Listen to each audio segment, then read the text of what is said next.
Hello, this is Filce at Pilates Birmingham. Going to have a look at the Pigeon Stretch today. This stretch isn't suitable if you've had a hip replacement or any hip surgery. So if you would like to look at some videos for hip replacement or hip surgery rehab, then just click the link up here. The Pigeon Stretch is a really wonderful stretch because it works so many muscles around the hip, around the glutes, tops of the legs.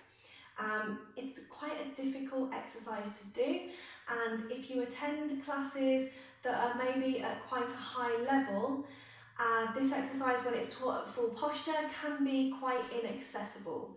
So I'm just going to show you some ways to make this exercise a little bit more accessible, variations and alternatives you can do, particularly if you're quite tight in the hips and maybe if you're a little bit older as well.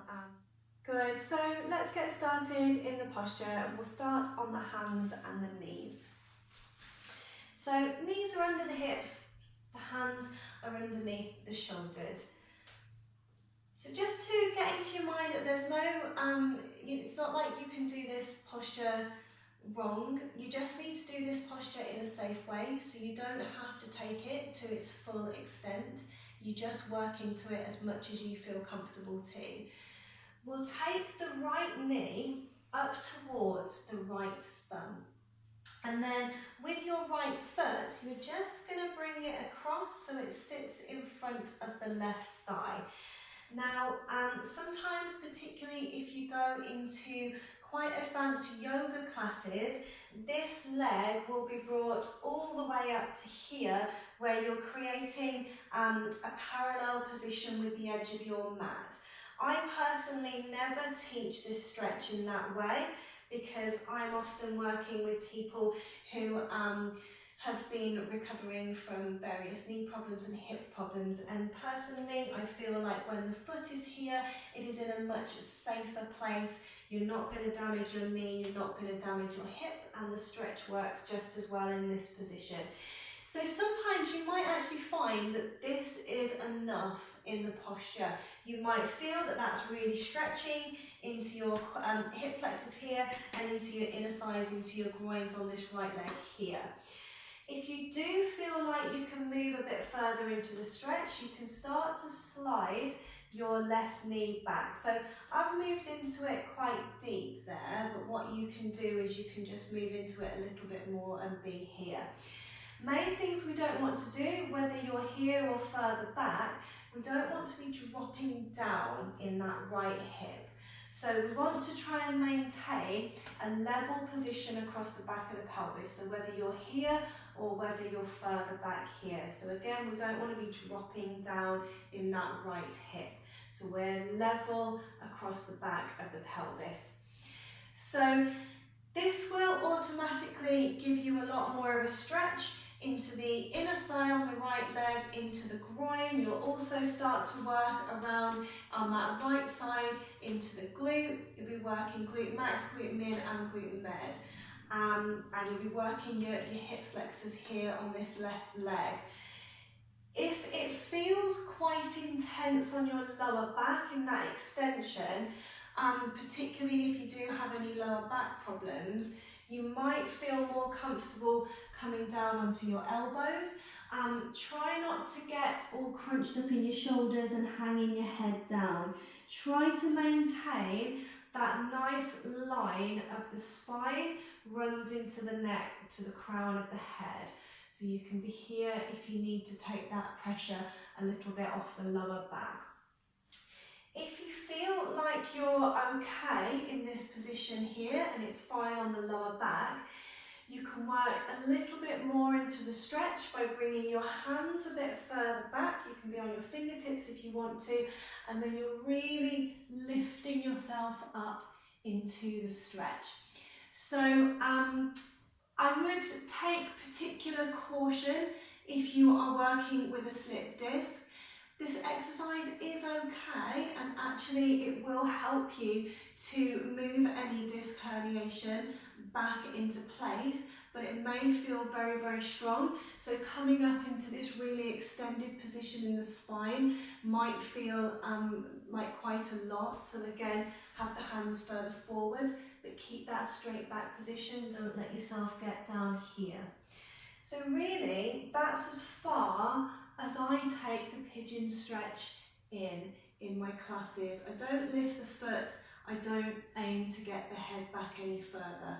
It's just, it's too much, unless you're very young and very flexible. So we'll bring the hands a little bit further forwards. Support yourself back, draw the knee back, and then bring yourself back onto your hands and knees. So we will just do that onto the other side. So bring your left knee towards your left thumb, and then again you're going to angle that foot, and I just sit the foot just in front of the thigh on the other leg, so the right leg in this case. And again, that might feel like it's enough. You might want to just take your hands a bit further forwards to steady yourself if that's as far as you want to go into the stretch. Don't let yourself drop down in the hip, keep the hips level. If you're happy to go a bit further, take your knee a bit further back. You can just drop it a little bit further back. Don't drop your hip down, stay level.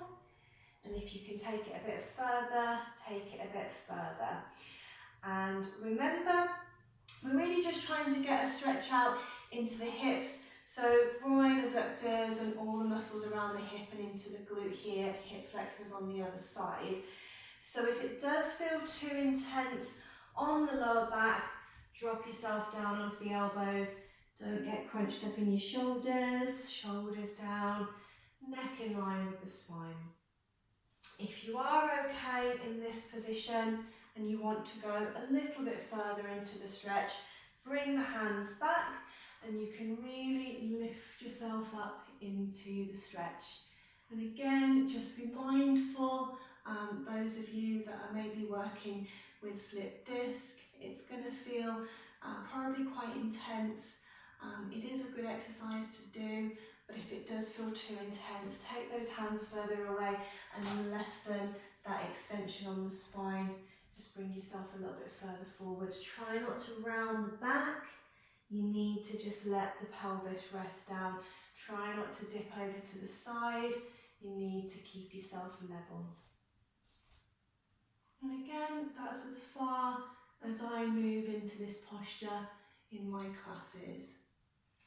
So to come out, bring your hands a little bit further forwards, support yourself up, bring yourself back onto your hands and knees, and I always follow this stretch with a child's pose because we've worked a big extension in the spine, so it's good to round the spine afterwards. So toes together, take your knees out to the edge of the mat, sit the bottom down, reaching forwards, resting the head.